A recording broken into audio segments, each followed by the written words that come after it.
Estoy a gusto de estar aquí con ustedes esta noche para tocar este tema tan interesante.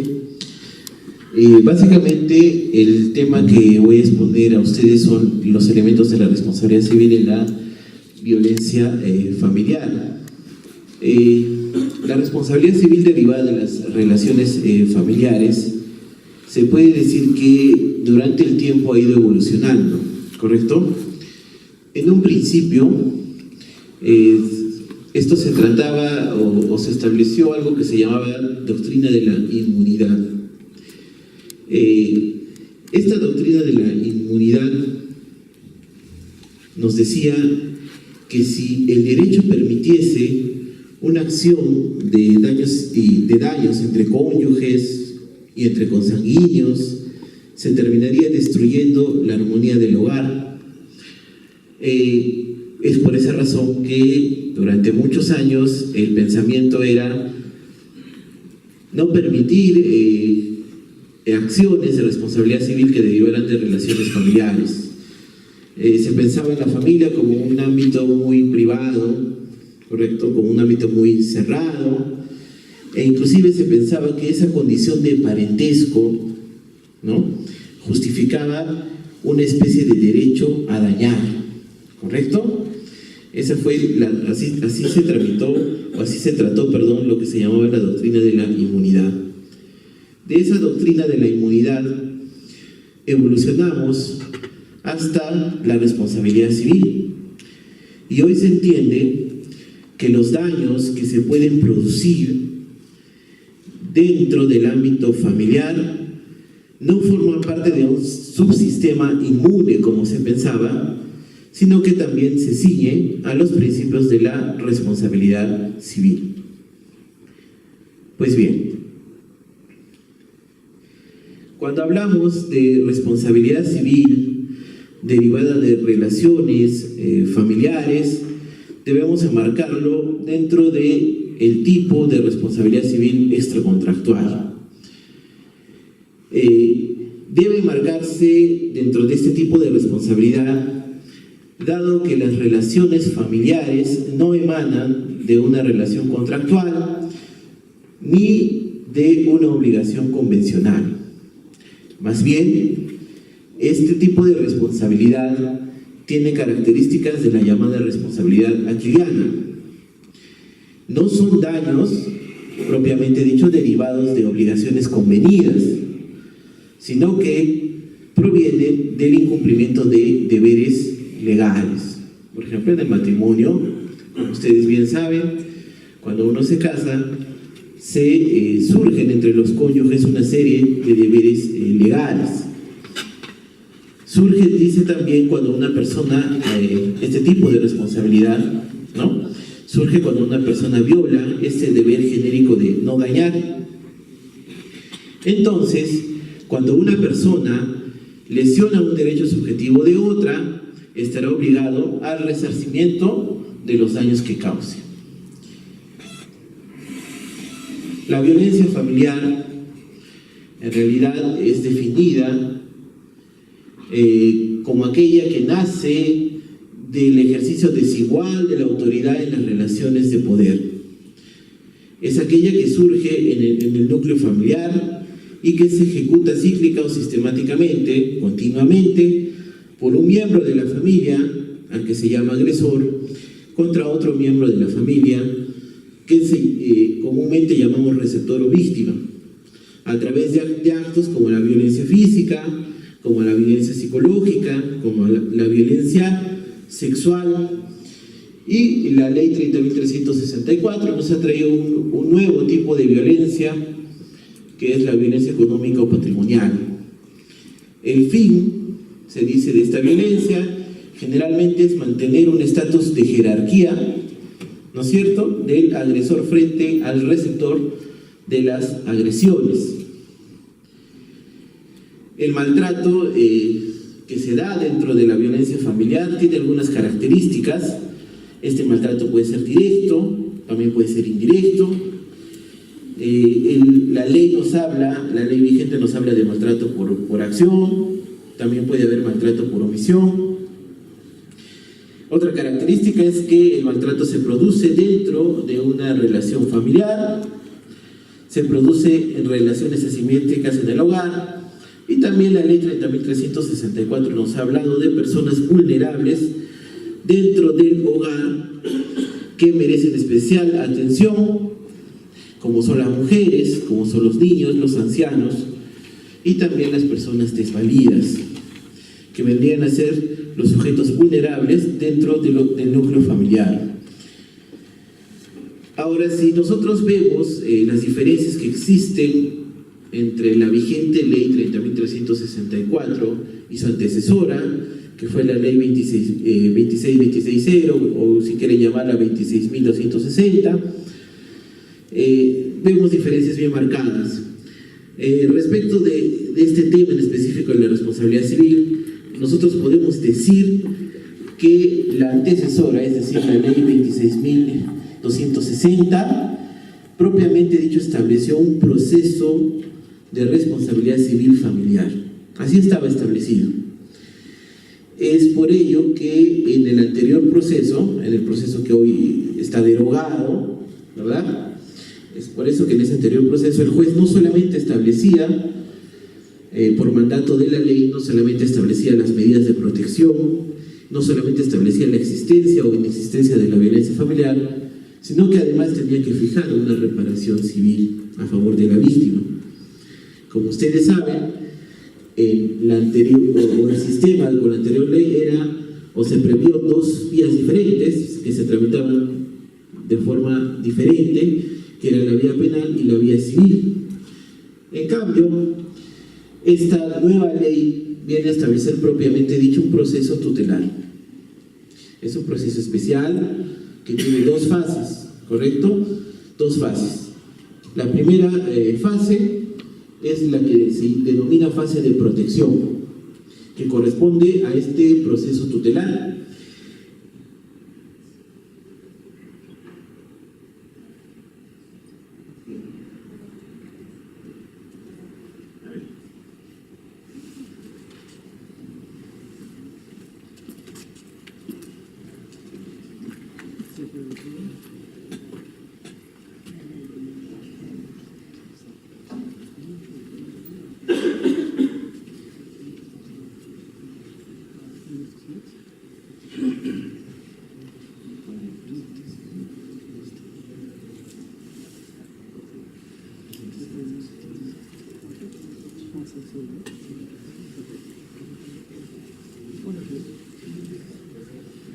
Muchas gracias.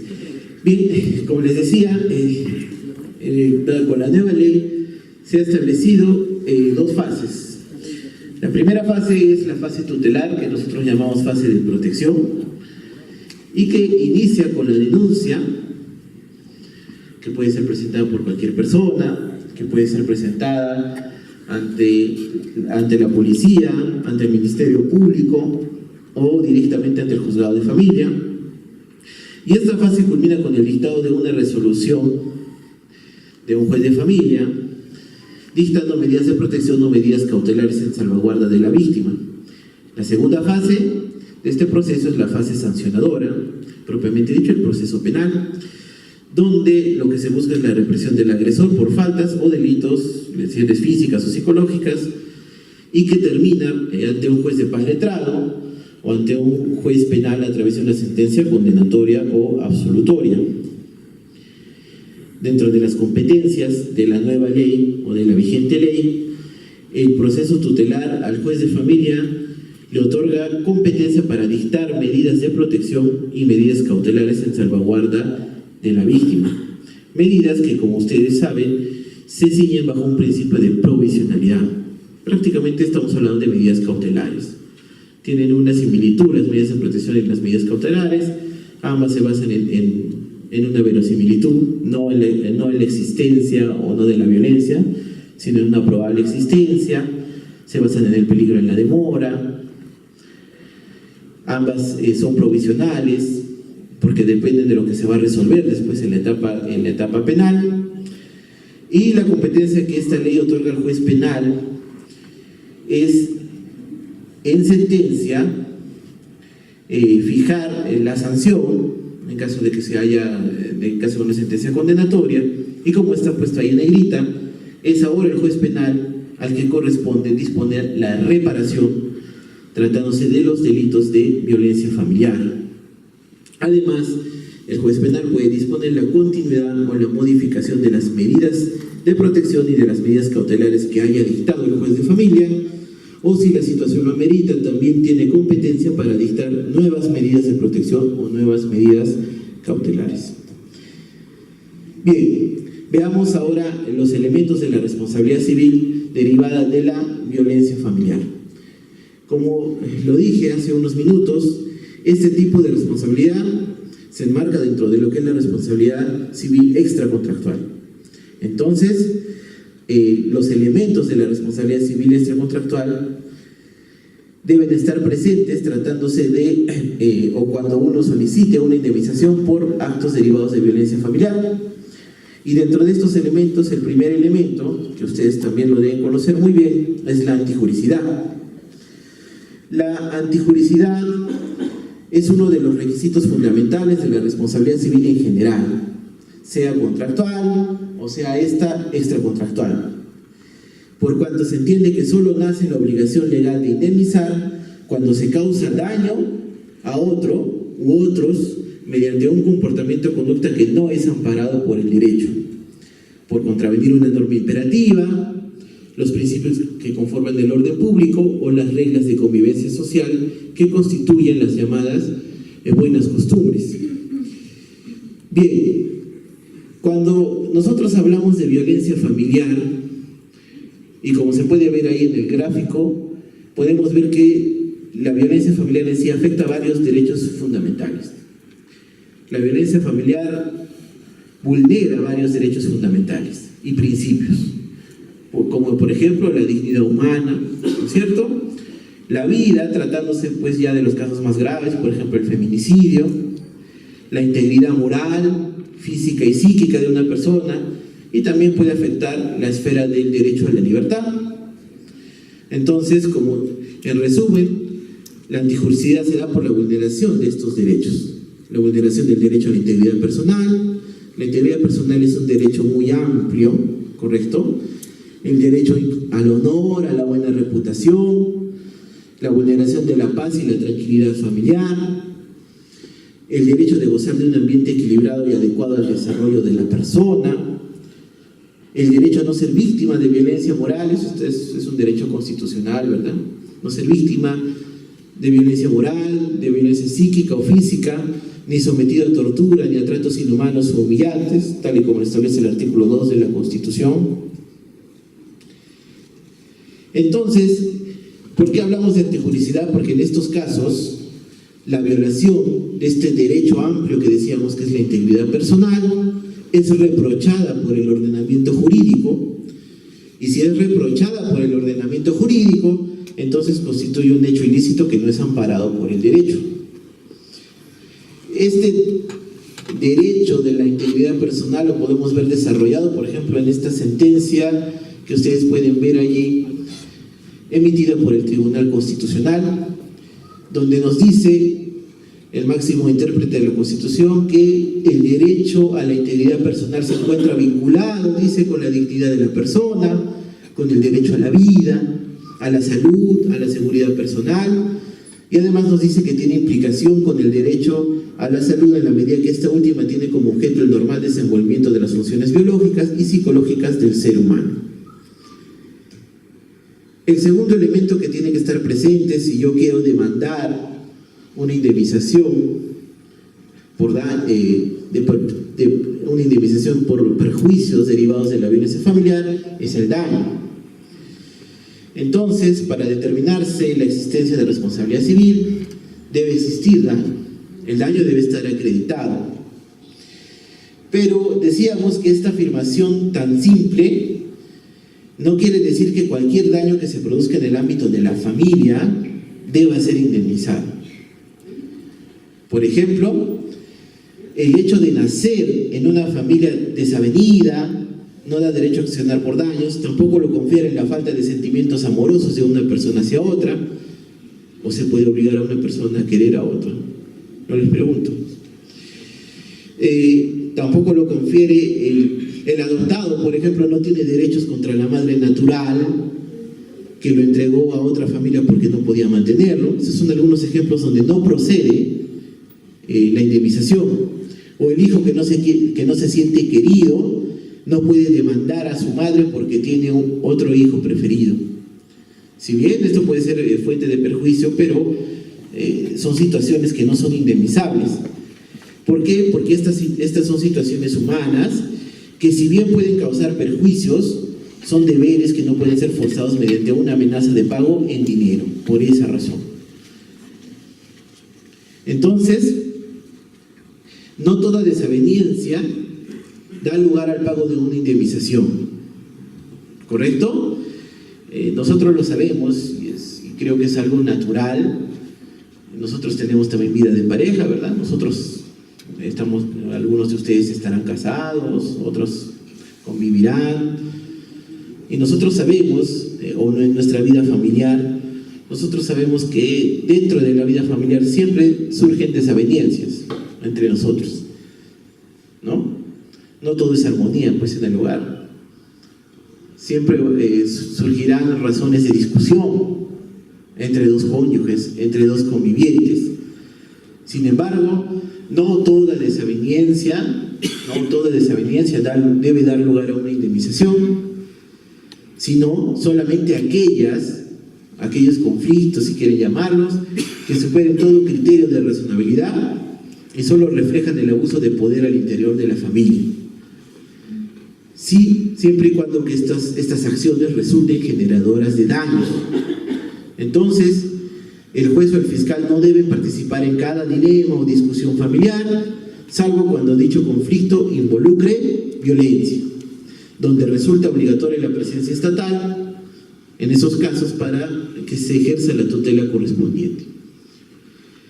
El daño puede ser patrimonial, ¿correcto? El daño emergente, el lucro cesante, la pérdida de chance, ejemplos de daños patrimoniales. Según cuando el daño patrimonial es cuando significa alguna disminución del patrimonio, de ahí su nombre patrimonial, o se lesiona algún derecho que contenga algún valor pecuniario. O puede ser extrapatrimonial, que es lo más común tratándose del tema tratado, ¿no? Resumido en daño a la persona, y dentro de ese daño a la persona podemos encontrar el daño moral, el daño psicológico, al daño biológico. Cuando se lesiona algunos de los derechos, dice, inherentes a la persona o la personalidad de algún individuo, y si el daño influye sobre el patrimonio, estamos ante un daño patrimonial, y si recae fuera de esa puntualidad llamada patrimonio, estaremos ante un daño extrapatrimonial. Del daño moral, esto también ustedes lo saben, el daño moral se define como una lesión de los sentimientos de la víctima, y la violencia puede ser origen de daño psíquico, de daño moral, entendido como un perjuicio a la víctima que le provoca perturbación, que genera alteraciones en su área afectiva, en su área volitiva, o que puede afectar su estabilidad. Ahora, para valorarse tanto el daño psicológico como el daño biológico, entendido el daño biológico como el daño somático, es decir, es el daño que se causa a la integridad corporal. Ahora, para valorarse el daño psicológico y el daño biológico, evidentemente se requiere de una apreciación técnico-profesional de un perito respectivo. Y se valora generalmente y se acredita el daño a través del certificado médico o a través de la pericia o el informe psicológico.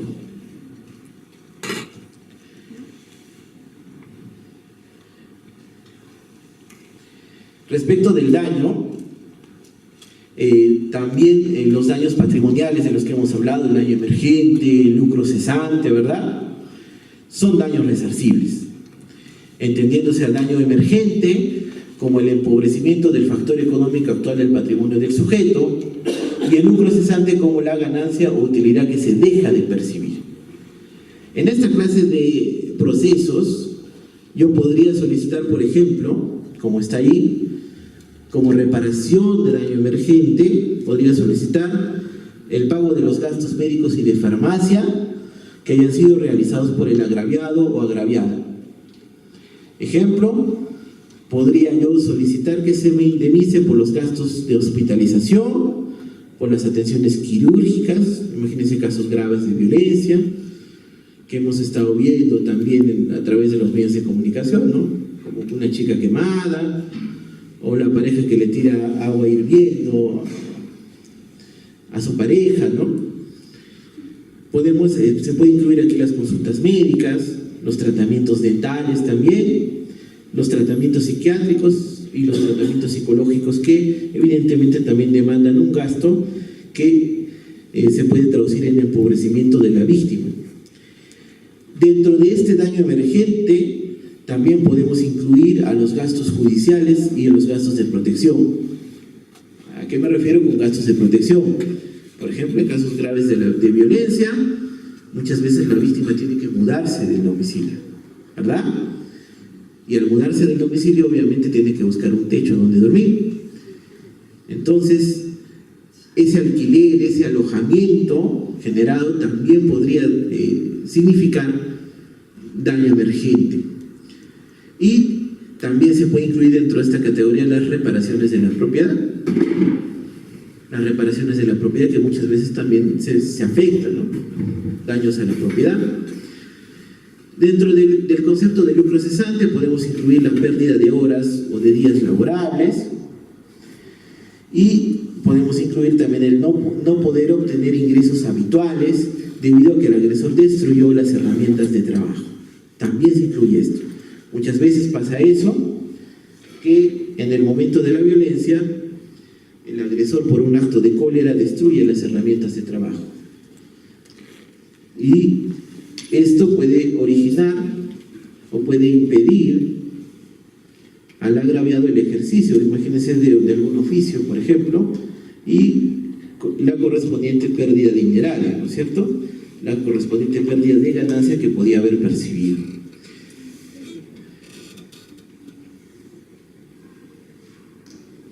El siguiente elemento es la relación de causalidad, que algunos lo conocen como nexo causal.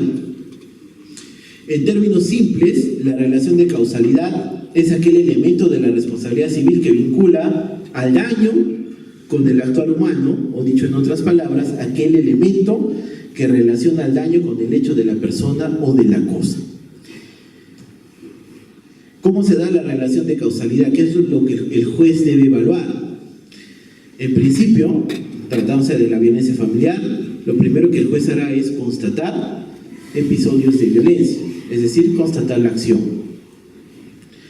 Luego de aquello, el juzgador deberá efectuar un juicio de idoneidad. ¿Esto qué significa? Significa que debe verificar la idoneidad de la acción para producir el daño que reclama la víctima. Si la acción es idónea para producir el daño que se está reclamando. Y finalmente, luego de seguir estos pasos, establece el daño resarcible. Un aspecto de esta ley, de la ley 30.364, es los certificados médicos. El artículo 26 de la ley ha establecido qué tipo de certificados médicos y psicológicos tienen valor probatorio. Y nos dice que tendrán valor probatorio los establecimientos públicos de salud de los diferentes sectores e instituciones del Estado y niveles de gobierno, llámese MINSA, salud, medicina legal. También tendrán valor probatorio, dice, los certificados emitidos por los centros de salud parroquiales y los establecimientos privados cuyo funcionamiento se encuentra autorizado por el MINSA. Y los informes psicológicos de los centros de emergencia de la mujer también tienen valor probatorio. ¿Cuáles son las características de estos certificados? Son, en principio, que dice deben ser acordes con los parámetros médico-legales del Instituto de Medicina Legal. Los certificados de las evaluaciones físicas deben consignar, dice, necesariamente la calificación de días de atención facultativa, así como la calificación de los días de incapacidad. Son gratuitos y esta es otra característica, que no es necesario su ratificación pericial. La pregunta que nos hacemos es la siguiente: Con este certificado psicológico, certificado médico, se prueba el daño, efectivamente pues, se prueba el daño, pero se puede también a la vez probar la relación de causalidad de la que hemos hablado. ¿Es suficiente con un certificado médico o psicológico para probar la relación de causalidad? En principio, el artículo 26 de la ley establece que estos certificados tienen valor probatorio y nos establece de qué tiene valor probatorio. Tiene valor probatorio de estado de salud física y mental en los procesos por violencia contra las mujeres y contra los integrantes del grupo familiar. En ese sentido, ya desde la aplicación de la antigua ley, diversa jurisprudencia a nivel de Corte Suprema y de Corte Superior han señalado que el valor probatorio del certificado es respecto del estado de salud física y mental, es decir, acredita el daño, pero no necesariamente se basta por sí solo este certificado para probar la responsabilidad del agresor. Es por eso que generalmente se exige que la prueba debe estar corroborada, no solamente por el certificado, sino con otros medios probatorios que lo doten de aptitud probatoria para generar certeza. Y esto es difícil. Es difícil en los casos donde la única prueba es el certificado médico, por ejemplo. Y se complica más cuando el demandado niega haber cometido las lesiones. Se complica. Solamente tienes como prueba el certificado. En esos casos, de manera interesante, Alfredo Bular nos traía o nos hablaba de una doctrina que es la doctrina res ipsa loquitur, bueno, disculpen la pronunciación en latín, ¿no? Que traducido significa las cosas hablan por sí mismas.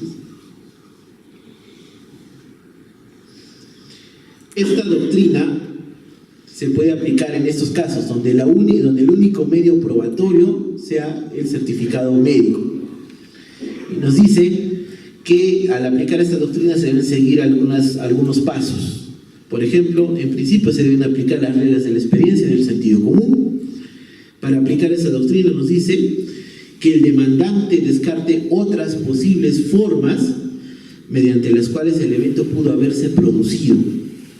Entonces, no se aplica esta doctrina, dice, cuando se vislumbre que existan las mismas posibilidades que el evento se haya producido por el accionar del demandado o por la acción de la víctima o de un tercero. Si existen las mismas posibilidades que el evento se produjo por acción de la propia víctima o de un tercero, entonces no se puede aplicar esta doctrina. Otra de las reglas que nos da esta doctrina dice que el hecho debe estar en la esfera de control del demandado, es decir, debe vislumbrarse como posibilidad remota que el acto haya sido causado por otras personas. Nos dice también que el hecho generador del daño no pudo ser causado mediante algún tipo de contribución por parte del demandante, por ejemplo, las autolesiones, ¿no? Y esta doctrina también nos dice que el demandado tenga un conocimiento superior o mayor información con respecto a la causa del evento. Son algunas reglas que se podrían seguir aplicando esta doctrina, como les digo, en casos donde la única prueba con la que cuentes sea el certificado médico, ¿no? El siguiente elemento de la responsabilidad civil, que también es aplicable a este tipo de casos, es el factor de atribución. Ahora, dentro del sistema de responsabilidad civil extracontractual, se distingue, ustedes saben esto, entre dos tipos de factores de atribución. Uno de tipo subjetivo, que es representado por la culpa y el dolo, artículo 1969 del Código Civil, y otro de tipo objetivo, que es representado por las llamadas actividades peligrosas o riesgosas, que están reguladas en el artículo 1970 del Código Civil. Ahora, tratándose del tema en específico, la responsabilidad derivada de las relaciones familiares se van a enmarcar siempre se van a enmarcar dentro de los factores de atribución de carácter subjetivo, es decir, que se van a enmarcar dentro de lo que es la culpa y principalmente dentro de lo que es el dolo. Entendida la culpa como la falta de diligencia necesaria, como la imprudencia o la negligencia y el dolo como la intención de dañar consciente y voluntariamente.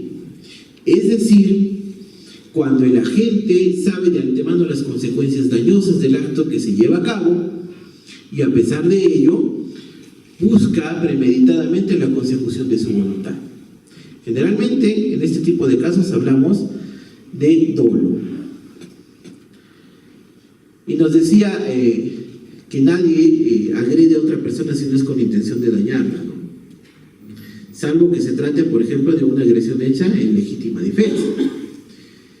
Existe, nos decía el profesor Castillo Freire, por ejemplo, que existe un grado de conciencia y conocimiento del agresor, de que un acto de violencia física o psicológica, o que un golpe o un insulto tiene las posibilidades de generar un daño a la otra persona.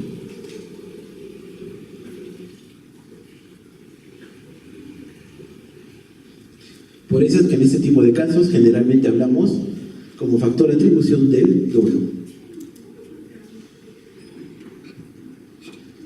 Se movió esto.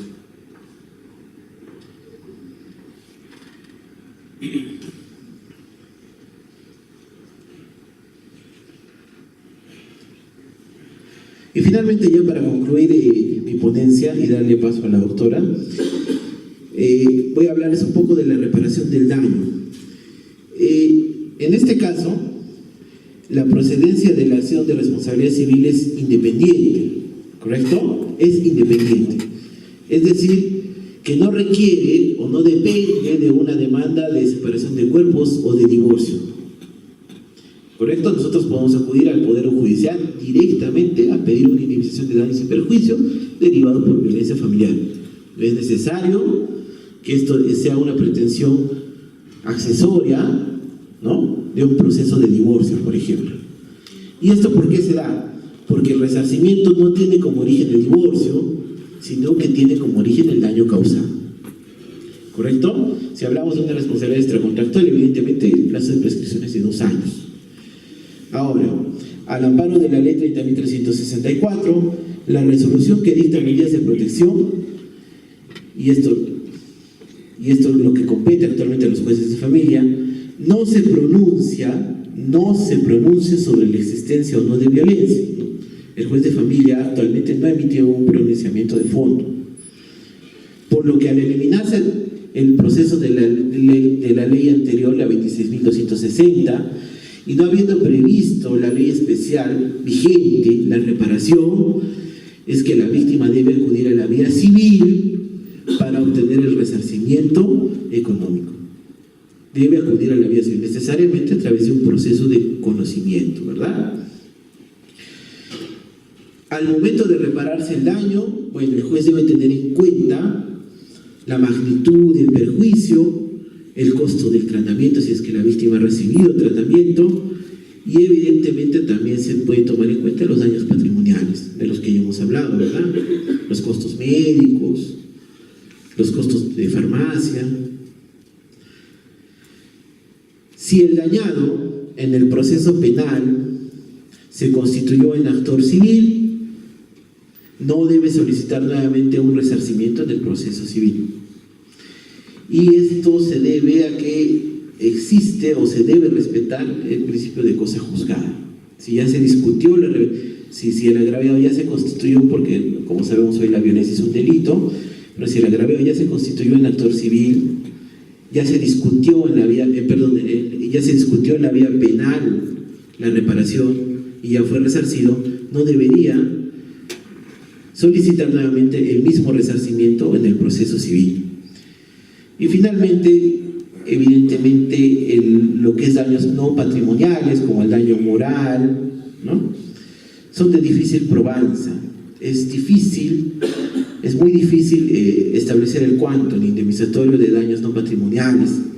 ¿Por qué? Porque a diferencia de los daños patrimoniales, los daños no patrimoniales no pueden establecerse a través de una regla aritmética, a través de un quantum.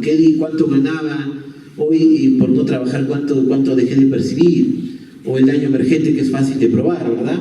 ¿Cuánto valía este bien que se ha destruido, ¿no? Pero ¿quién prueba el daño moral? ¿Cómo establecemos el quantum? ¿Cómo establecemos ¿cómo podemos establecer un quantum para establecer el daño moral? Entonces, el daño se establece generalmente tratándose de este tipo de daños de forma equitativa, lo que equivale a que el juez justifique ese quantum indemnizatorio en base a reglas como las que hemos visto, por ejemplo, la magnitud del daño, el costo del tratamiento y los daños patrimoniales. Pues bien, ha sido muy grato compartir con ustedes estos minutos y en este acto le doy pase a la doctora para que continúe con la exposición, agradeciéndoles su atención. Muchas gracias.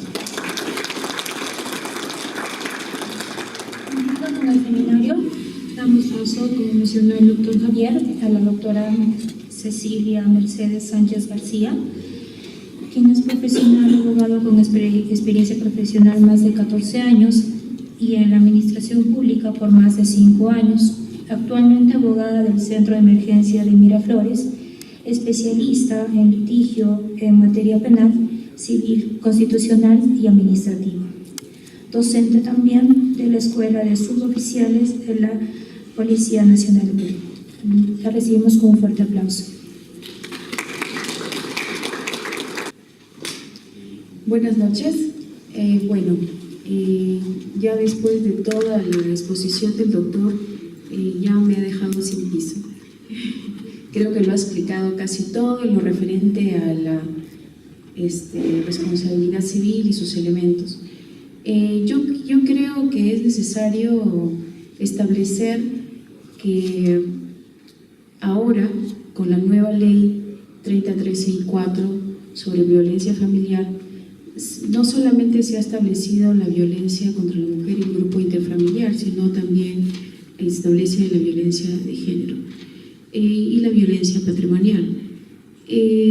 Quisiera yo establecer los puntos o los acápites centrales para poder obtener un quantum indemnizatorio en cuanto a la reparación civil, utilizando los elementos que ya el autor ya lo ha expuesto.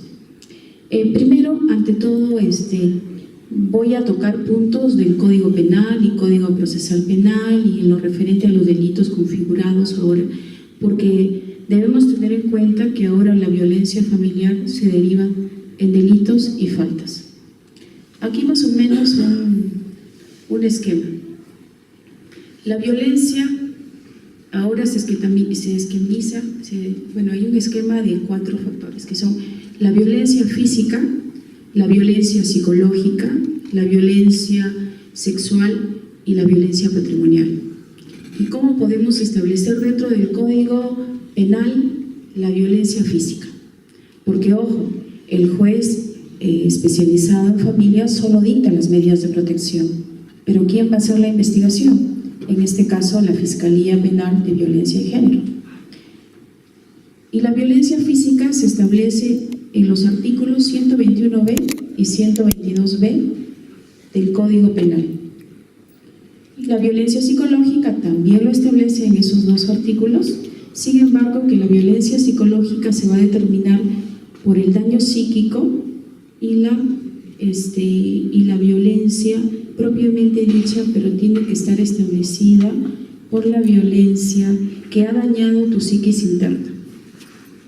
Que eso se ha establecido dentro de los mismos artículos, pero se establece cuál es la tipificación específica. ¿Qué debe decir el protocolo de pericia psicológica o el informe psicológico para que se pueda establecer un delito en violencia psicológica? Por otro lado, tenemos la violencia sexual, establecido desde el artículo 170 al 177 del Código Penal, ¿no? Donde establecemos no solamente el delito de violación a la libertad sexual, sino también los actos contra el pudor. Y la violencia patrimonial, que esa es la novedad, ¿no? Donde se establece por uno de los artículos, por ejemplo, el 202, inciso 3, donde se habla sobre la turbación de la posesión. Por otro lado, también se puede establecer mediante la pérdida, sustracción, destrucción, retención o apropiación de objetos o documentos o bienes. En este artículo podrían decirme ustedes, bueno, pero existe el artículo 208 del Código Penal de excusa absolutoria, ¿no?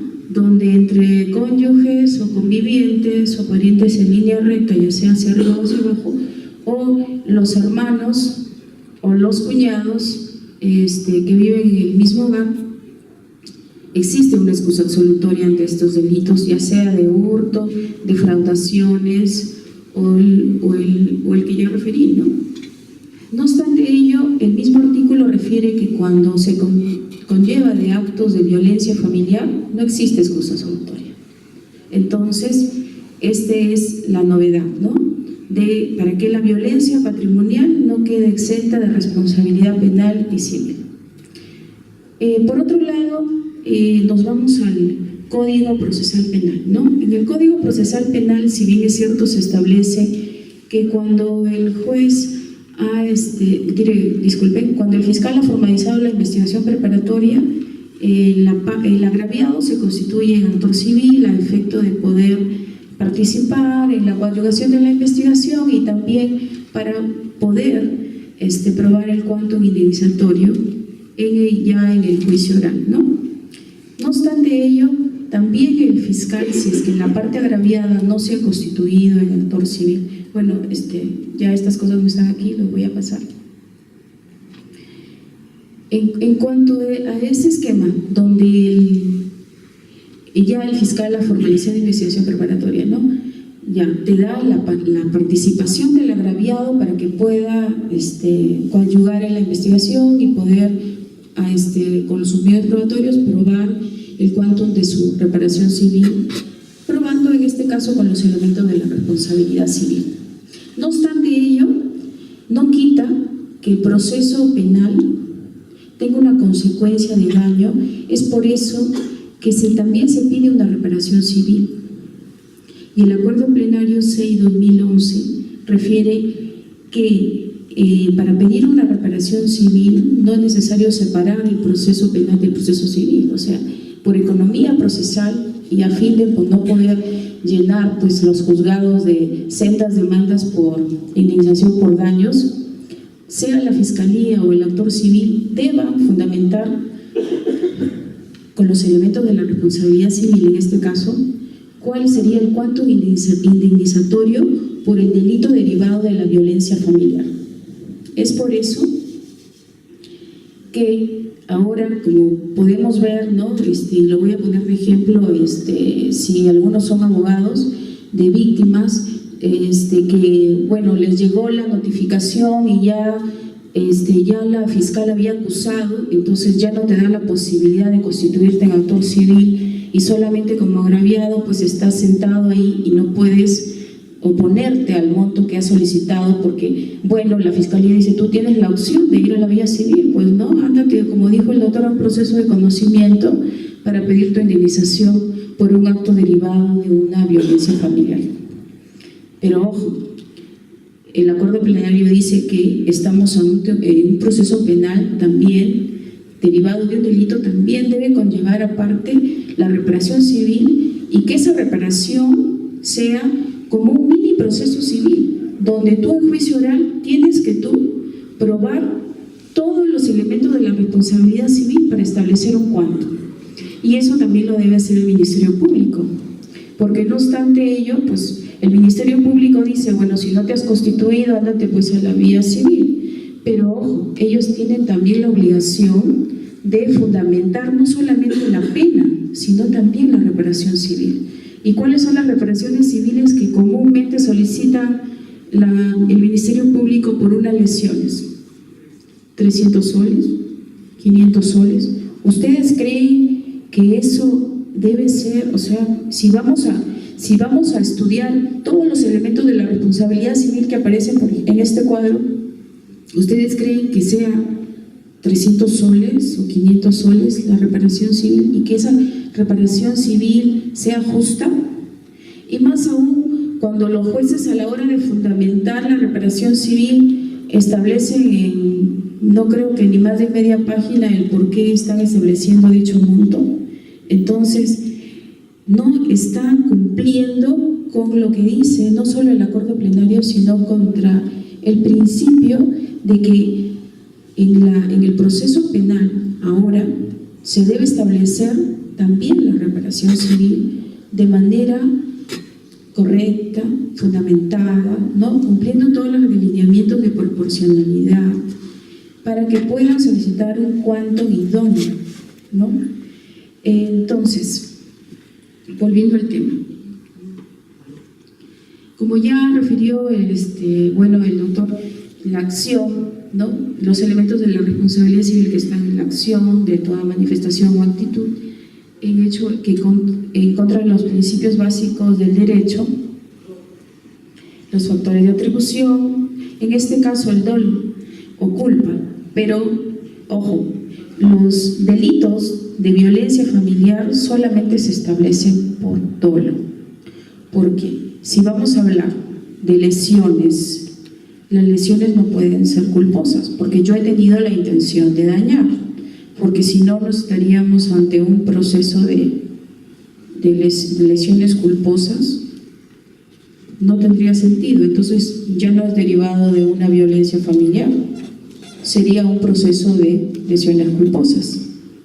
Entonces los delitos derivados de la violencia familiar no admiten la culpa, todos son dolosos, incluso los de violencia psicológica, todos son dolosos, todos tienen la intención de dañar.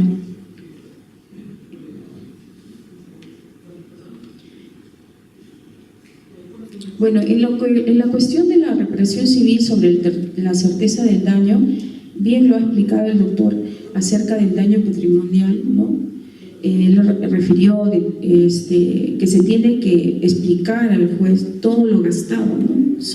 No solamente lo derivado de las atenciones médicas, sino también lo derivado de las atenciones psicológicas, lo que tú, todos los gastos que has hecho a través de todo tu proceso para recuperarte de dicho acto de violencia. Pero ojo, en violencia física tú ya lo probaste con tu reconocimiento médico legal, pero eso no quita que también producto de ese acto de violencia haya sufrido un daño psicológico, en este caso un daño psíquico, para que se configure dentro de un elemento más como concurso de delitos. Y el daño extrapatrimonial, ¿no? Donde podemos establecer que el daño a la persona, bueno, y también el daño moral. Si bien es cierto, el daño a la persona tiene que ser objetivo, porque dice, ¿no? El Código Civil, incluso las diferentes doctrinas dicen que el daño a la persona debe ser objetivo. ¿Qué quiere decir objetivo? Tiene que ser corroborado, comprobado. Ante el juez, tú tienes que manifestar cuáles son los elementos de prueba que corroboren ese daño objetivo. En cambio, el daño moral, sí, como ya se había establecido, es muy difícil de probanza, pero tiene que resolverse por prueba indiciaria, los indicios razonables, por lo expuesto, por toda la investigación que se ha expuesto. Hay que establecer un cuánto, de cuánto te han podido dañar. Incluso también existe la posibilidad de hacerse una pericia por daño moral, también hay psicólogos que lo hacen, y poder establecer cuánto es el nivel de daño moral que puedes tener. Y si ustedes presentan ese medio de prueba, también podrían establecer un cuánto de reparatorio mucho mayor al que se podría establecer dentro de los niveles de falta de probanza, porque el Ministerio Público dice, no, bueno, yo les hablo como abogada, ¿no? Porque yo soy abogada litigante, entonces todos los días vemos este tipo de procesos, y el Ministerio Público dice, bueno, uno, si no están contentos, hagan su demanda en la vía civil, ¿no? Y le dicen, bueno, y entonces, ¿dónde está lo que establece el artículo 60 del Código Procesal Penal, si no me equivoco, que dice que la Fiscalía tiene la obligación de buscar las pruebas, ¿no? Para poder objetivamente resolver tanto el delito, como si también puede establecer los medios de prueba ante la posible acusación? Entonces, ¿de qué estamos hablando, no? O sea, Si yo no tengo las pruebas, es que no viene la parte, no me la aporta, no me da nada, no se preocupa, entonces yo pido pues lo que veo, ¿no? Entonces, eso no podemos establecerlo. Estamos cumpliendo realmente con un proceso idóneo dentro de la reparación civil, porque la reparación civil tiene un mini proceso civil.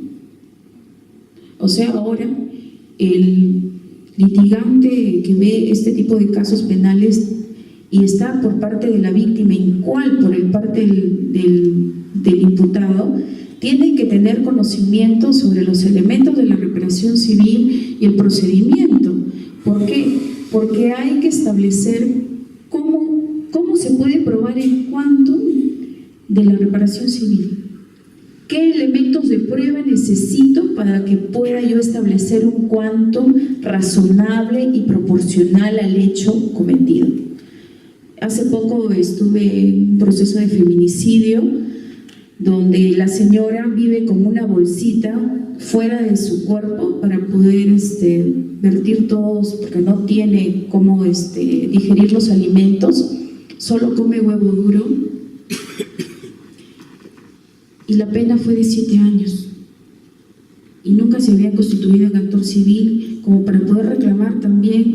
¿Y cuánto se estableció por reparación civil? Y la fiscalía dijo, bueno, llegamos a un acuerdo y establezcamos pues una sentencia conformada. ¿Y cuánto es la reparación civil por todo eso? La señora tiene desfiguración de rostro, tiene más de 7 operaciones, va por la 8ª, ahora no sé cómo habrá salido, no tengo idea. ¿Y cuánto es el acuerdo a la que han llegado con el pago de la reparación civil? 10.000 soles. ¿Y cuánto pagó? 500 soles. ¿Ustedes creen que el proyecto de vida de esa señora va a ser igual? Una persona joven que no pueda digerir alimentos, que viva de esa forma, que tenga una reparación civil de 10.000 soles. ¿Dónde estamos, no? Entonces, hay que establecer bien, no solamente el abogado litigante, sino también el Ministerio Público, así como los jueces, debemos tomar conciencia y debemos de verdaderamente desarrollar dentro de las sentencias y desarrollar bien la fundamentación, o tanto los alegatos de cierre, de apertura, así como del Ministerio Público, de los abogados, no solo la certeza del daño, sino todo el establecimiento de los elementos de la responsabilidad civil, del proceso civil, ¿no? Para poder establecer un quantum indemnizatorio que verdaderamente converja con el daño que se ha ocasionado. Por otro lado, también el Código Procesal Penal, que no me acuerdo el número del artículo porque no me lo sé todo, pero también se establece de que existe la posibilidad de que en un proceso penal derivado de un delito, en el juicio oral se puede establecer, ante la presencia de que el hecho haya sido un hecho que verdaderamente haya sido una conducta dañosa y haya provocado un daño, pero que no se encuentre dentro del margen configurativo, dentro de la violencia netamente en sí, porque tiene sus limitaciones, podría establecerse un quantum resarcitorio de reparación civil. No necesariamente las sentencias tienen la posibilidad de que solamente tenga una pena, sino también hay la posibilidad de que si el juez no señale una pena, señale la reparación civil, para que la víctima no vaya a un proceso civil a llenar el Poder Judicial de más demandas de esta naturaleza, donde el proceso pues va a durar unos, no sé, 2, 4 años, ¿no? Entonces, cabe la posibilidad de esto, y hasta ahora en Arequipa no he visto que se haya dictado una sentencia de esta naturaleza en los casos de violencia familiar. Incluso las reparaciones civiles, si ustedes hacen un estudio, hacen un trabajo de investigación sobre ese tema, podemos establecer que en caso de lesiones leves, las reparaciones civiles oscilan entre los 300 a 500 soles. En las lesiones graves, las reparaciones pueden oscilar hasta los 1.000 soles. En los feminicidios hay de toda clase, ¿no? De 5.000 soles hasta los 30.000 soles. Y si violaciones, ni se diga, porque dicen que como en caso de menores de edad, el daño, el poder de resiliencia de la víctima no se pueda corroborar, entonces de que ha habido un daño que se pueda establecer en un futuro, entonces la reparación civil, 1.000 soles, 2.000, no más. En caso de adultos, bueno, ¿no? Los adultos sí efectivamente podrían establecer que puede tener un daño psicológico o psíquico, pero no. Tienen no sé qué es lo que está pasando con los protocolos de pericia psicológica, pero todos no hay una afectación emocional, porque ojo, para que se pueda configurar mínimamente lesiones leves, el delito de violencia psicológica, el reconocimiento o el protocolo de pericia psicológica debe decir que la víctima tiene afectación emocional, cognitiva o conductual. Si no dice eso, es un archivo.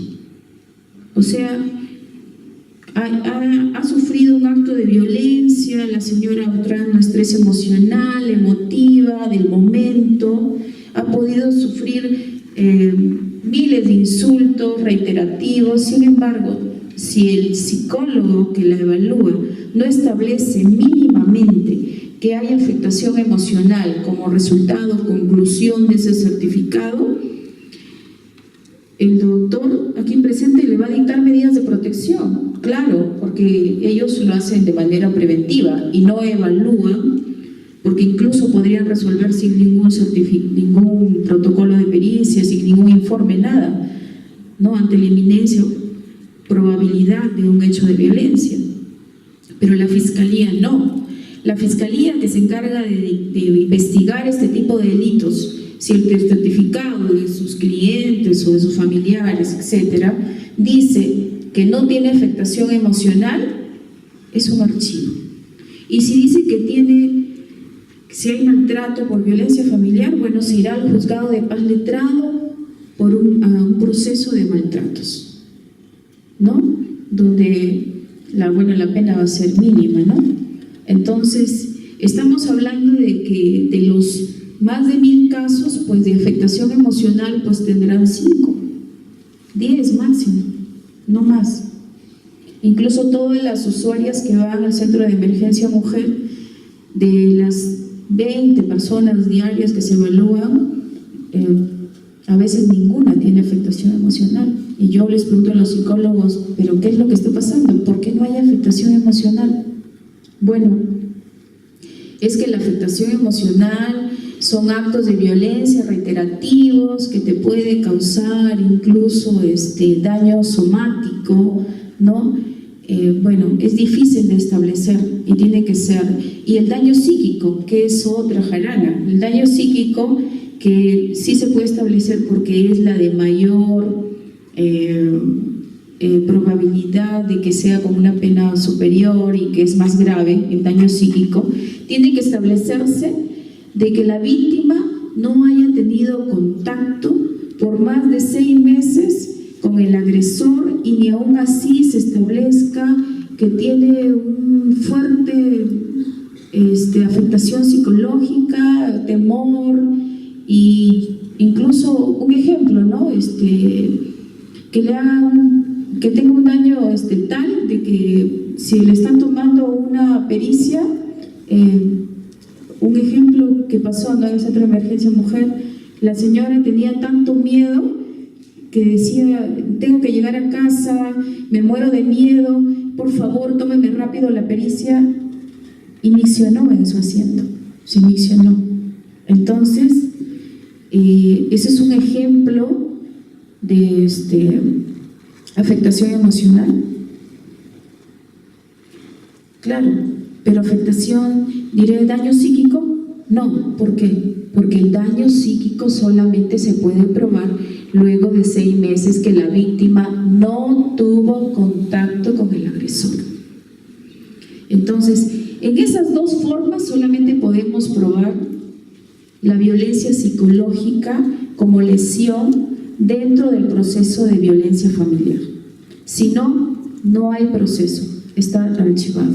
Ya de por sí, no hay que decirle a sus clientes que van a tener un éxito porque no lo va a haber. Va a ser un archivo y no va a haber probabilidad de nada. Por otro lado, también sabemos que dentro del proceso de violencia familiar se ha establecido que las lesiones leves, desde que sea, por ejemplo, antes eran faltas el hecho de que sea pues 1 o 2 días de descanso médico, ¿no? Pero ahora, desde 1 ya hay, ya supuestamente, como refiere el artículo, no me acuerdo, 55, creo, del Código Penal, que refiere que las penas serán efectivas en los casos de violencia, bueno, en el caso de lesiones por violencia familiar, no importando cuánto diga el reconocimiento médico. Si dice 1, igual, penas efectivas, pero eso no se da, eso es una mentira. ¿Y cómo le sacan la vuelta a los jueces para no dar penas efectivas? Dan penas convertidas. Pero las penas convertidas, ojo, solamente se pueden dar en sentencias conformadas. Quiere decir que si yo llego a un acuerdo con la Fiscalía y acepto los cargos en ese momento, el juez me va a dar una pena convertida, o sea, ya no me va a dar una pena efectiva. Entonces, ¿y cómo se puede dar la pena efectiva? La única forma de que se dé la pena efectiva es cuando se va a juicio y dice, no, yo soy inocente, yo no he realizado ningún tipo de lesión, ni en lo más mínimo, no sé, nunca me enteré, recién me capturaron, soy contumaz, nunca supe, nunca estuve en ese lugar, ¿no? Pero en el juicio oral se prueba que efectivamente esta persona ha sido la persona que ha causado esa lesión, ese daño, ¿no? Entonces, ahí sí se da una pena efectiva. Entonces, que eso pues será de 1 en 1000, no, todavía no he visto ninguna, salvo la de, creo que de maltrato psicológico, la de violencia psicológica, que es antecedente, ¿no? Ahora que ha salido en todas las noticias, la primera sentencia, la prisión preventiva, ¿no? La prisión preventiva por violencia psicológica, pero me imagino que en ese protocolo de pericia o ese informe psicológico debe haber dicho que tiene o afectación psicológica o daño psíquico. Si no, no hay violencia psicológica, ¿no? Para tenerlo bien en claro, porque no todo, como dijo el autor, no todos los actos o las desavenencias familiares son violencia. La otra novedad pues es la violencia de género, ¿no? Dice que es violencia de género, ¿no? Violencia de género es cuando el hecho de ser mujer, alguien te agrede por ser mujer, ¿no? Pero mi vecino vino, me insultó, ¿pero qué te dijo? No, es que mi perro le mordió a su hijito, entonces vino y gritó. Violencia de género, no, eso no es violencia de género. Violencia de género va más allá. Puede ser de que el hecho de que tu pareja, porque no necesariamente la violencia de género puede ser cualquier persona que te agreda, pero que tiene que ser hombre, no mujer contra mujer, sino del sexo opuesto, ¿no? Que te agrede en el hecho de ser mujer. Te dice de la P a la PA, ¿no? De que eres así, una sa. Eso es violencia de género. También violencia de género también se encuadra dentro de la violencia sexual. Cuando tú eres víctima de violación a la libertad sexual, pues obviamente el juez de familia va a dictar medidas de protección, porque cuando esta investigación, esta denuncia se hace ante la comisaría tiene que hacer 2 informes. Un informe por el delito de violación que va al fiscal penal y un informe que va al fiscal de familia para que el fiscal de familia dicte medidas de protección por la víctima de violación, ¿no? Porque es una persona X que la violó, pero tiene que dictar las medidas de protección. Entonces, cuando tengan este tipo de casos, tienen que corroborar que efectivamente tengan medidas de protección. Porque si ustedes van a solicitar a la fiscalía, porque ojo, la fiscalía también tiene la potestad de dictar medidas de protección. Sin embargo, ellos quieren nivel de probanza. Entonces, mientras está entre el nivel de probanza que quiere el fiscal para que pueda fundamentar y dictar medidas de protección y lo que dice la norma 36.4 sobre las medidas de protección que dicta el juez de familia, que son dentro de las 48 horas, ¿no?, de realizado, enviado el informe, bueno, ¿no?, porque todo tiene un plazo y en Arequipa estamos punta, somos número 1, al menos, ¿no?, están dando la hora en los jueces de familia y medidas de protección, cumpliendo los plazos de ley. Al menos, bueno, algunos por la carga también establecen entre los niveles, ¿no? Si es severo, un caso severo, como puede ser un caso de violación, incluso lo dictan sin hacer audiencia, ¿no? En los casos severos, bueno, no he visto que hagan audiencia hasta ahora, lo dictan ustedes nada más, los jueces de familia lo dictan, las medidas de protección sin hacer audiencia. Entonces, les llega la notificación y dicen, oye, pero no me dieron mi derecho a usar yo tenía que decir muchas cosas. Sí, pero la norma dice que el juez de familia, en casos severos, debe realizar su audiencia de inmediato. Mejor dicho, no debe hacer audiencia, debe dictar las medidas de protección inmediatamente. Y que son en los casos, pues, de esta naturaleza, ¿no?, o de los feminicidios. Ayer tuve una notificación de un caso de feminicidio. Claro que no me dieron todas las medidas, es un arma de doble filo porque no te dan todas las medidas de protección que tú quisieras, ¿no?, incluso las medidas cautelares, como es el caso de los alimentos y la tenencia. Entonces no tienes opción a poder fundamentar eso, o sea, la defensa no tiene la opción de que en caso de, no sé, de lesiones graves, porque tengo una señora en tentativa de feminicidio que está en el Hospital General, donde hay que establecer no solamente una suspensión temporal de las visitas del padre hacia los hijos, sino también hay que establecer una pensión de alimentos para esos niños y una colocación, porque la señora está en estado de coma, ¿no? Entonces, pero las medidas de protección son genéricas, ¿no? Entonces, no, como que no te ayudan. Pero por el lado de la integración, ¿no?, en el Código Procesal Civil establece de que si es que hay alguna parte que el juez haya podido omitir, ¿no?, ustedes pueden solicitar la integración de esas medidas de protección. Creo que ya me divagué mucho sobre el tema y creo que ya el doctor explicó todo lo que es la parte civil y yo no sé si, yo creo que hasta acá nomás. ¿Hay alguna pregunta que se puede establecer? Ya será en el ruedo de preguntas. Eso es todo, gracias.